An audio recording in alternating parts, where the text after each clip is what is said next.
everyone, back with What's New Weekly Review. Before I get into the books I picked up, this is my pull list for 2 weeks. I did want to share a couple of books that I got. I went up to my podcast partner in crime, Keith Foster's house over the weekend, and I got to see my writer, E. Bronson, Ed.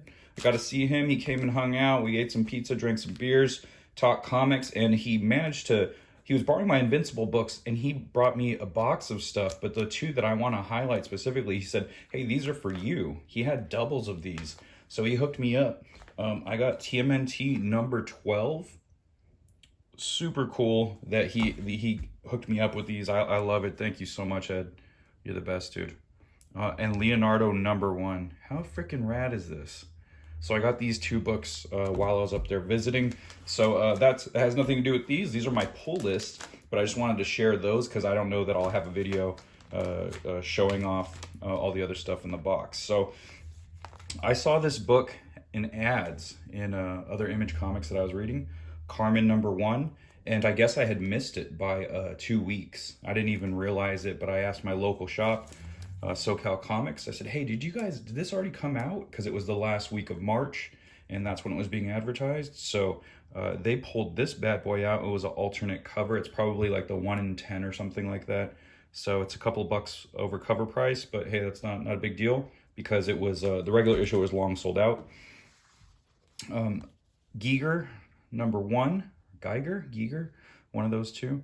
Let me know in the comments how you pronounce that. I grabbed the Erik Larsen cover because I do enjoy Erik Larsen, but when I got it home, I realized that the cover was screwed up right there. Like you could see it's creased right here, and this is a cardstock cover, so that crease, that's not something you're going to be able to press out. So the other cover was cool. It wasn't the main cover. There was only 2 other covers left. But I like Erik Larsen. I'm collecting Savage Dragon, so I thought it'd be cool to have this. This is by Jeff Johns, Gary Frank, and Brad Anderson. Huge fan of Jeff Johns and Gary Frank. Gary Frank is one of those Wildstorm alumni who took off. He does an amazing version of Superman.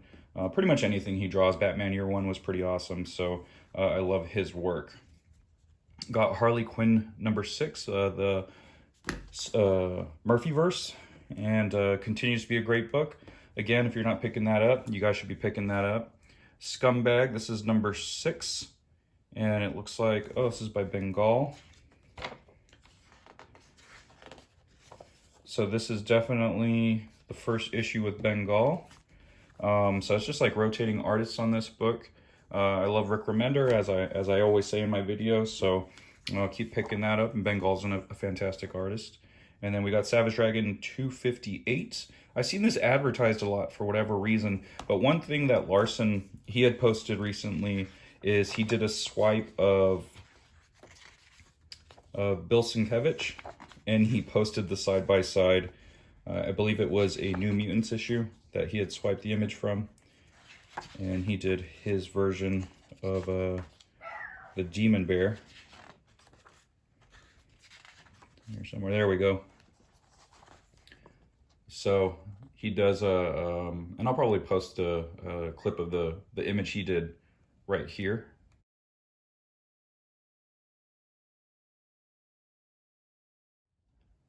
It's very cool. I love that he pays homage to the Masters. And Firepower number 10, unfortunately, they forgot to put 9 in my pull box. I remembered when 10 came out. I saw 10. I was like, oh yeah, I still haven't picked up 9. But 10 was in my pull box, so I grabbed 9 off the shelf. Luckily, they had a couple left. And look at the color scheme. It's very consistent. Just a beautiful book. Just so good. The story is such a breeze to read. Radiant Black was a title. I liked the first issue enough to check out the second issue. So hopefully it picks up, but I think I did hear on iFanboy that this series does pick up, and they really enjoyed issue 2 over issue 1. So that's a good sign because I already liked issue 1. And then the Silver Coin number 1, a Chip Zdarsky book, and Michael Walsh. I have no idea what this is about. It seems like it's by there's blood on a guitar. I guess this guy's being forced to play the guitar until his fingers bleed. So interesting. This was the very last copy. And honestly, by the cover, I might not have picked it up. I'm not a huge music guy. I'm not into music in that way. But since it was the last copy and it's the number one, yeah, why not?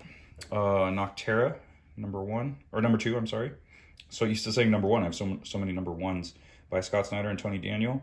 So I enjoyed issue one of that, along with the hardcover. I have another video where I reviewed the hardcover from Kickstarter. And Haha number 3, it's a cool looking cover. It's a retro, kind of like an old school Carney poster. Post Americana, for whatever reason, issue 3, it took me forever to read, but man, once I read it, I was like, oh, what took me so long? It's such a great series. The art's beautiful, storyline's very interesting. Crossover number 5. And so this is a sideways. It's interesting because the sideways cover, it's like, you would think that it would kind of be like this. I remember the X-Force Spider-Man crossover with McFarlane and Liefeld. They had a landscape version. Both stories were landscape, which was super cool. I was like, whoa, you can do this? And Shadecraft number 1, no clue what this is. Looks like they're doing I don't know if they meant to do the Akira homage, where Kaneda is usually walking to his bike. So, but they did that with these creepy eyes. So, I don't know what this is about. Image number 1. And then lastly, we got Barbalien Red Planet number 5. So we'll see where this series is going. I will admit I'm starting to lose a little steam on this title. The last issue was just okay, so hopefully this will pick back up. But I'm already this deep into the run, so who knows if I'll keep going or not. So we'll see how this issue goes. So all right, that's my poll. I'm actually going to start polling every 2 weeks now. I have been polling every week, and every week I try so many new things that I'm going broke. So if I do every 2 weeks, it'll really limit how much extra money I'm spending at the shop. So, and you know, gotta spread the love around. Oh, one last one I forgot. Beta Ray Bill number 1. This wasn't in my stack because I was actually reading it. It's a pretty badass Daniel Warren Johnson doing Beta Ray Bill. The art's beautiful, a lot of crazy stuff. You got a Fing Fang Foom in it. And yeah, man, what else can you want? So, all right, this will just be plugged in right before the end. All right, take it away, past Scott. So anyway, that's it. Thanks for watching. If you guys are into comics, which I hope so if you're watching this channel, go to accidentalaliens.com and look for my books, Wanderers of Melisanda and Second Shift. And yeah, those are the books that I draw, I created. So if you want to support the channel, pick up my books. You get a comic, I get a sale. It's a win-win. All right, thanks a lot, everyone. Catchphrase.